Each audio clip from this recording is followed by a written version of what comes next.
The Wild Things Are, story and pictures by Maurice Sendak, was the winner of Most Distinguished Picture Book.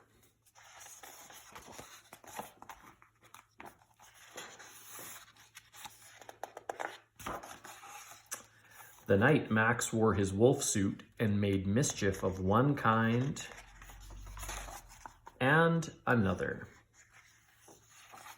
His mother called him Wild Thing, and Max said, "I'll eat you up." So he was sent to bed without eating anything.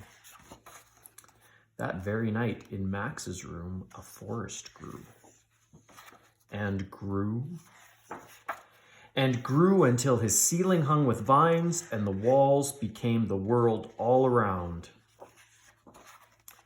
And an ocean tumbled by with a private boat for Max, and he sailed through night and day, and in and out of weeks, and almost over a year, to where the wild things are. And when he came to the place where the wild things are, they roared their terrible roars and gnashed their terrible teeth and rolled their terrible eyes and showed their terrible claws. Till Max said, "Be still," and tamed them with the magic trick of staring into all their yellow eyes without blinking once. And they were frightened and called him the most wild thing of all, and made him king of all wild things. "And now," cried Max, "let the wild rumpus start." And they danced around and they sang and they hung from trees, and they were so happy to have him as their king.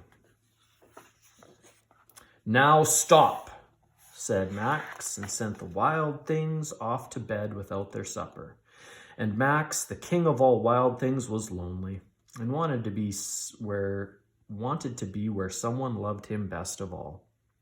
Then all around from far away across the world, he smelled good things to eat. So he gave up being king of where the wild things are. But the wild things cried, "Oh, please don't go. We'll eat you up. We love you so." And Max said, "No."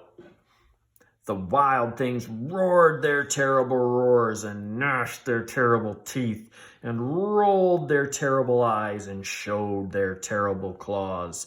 But Max stepped into his private boat and waved goodbye,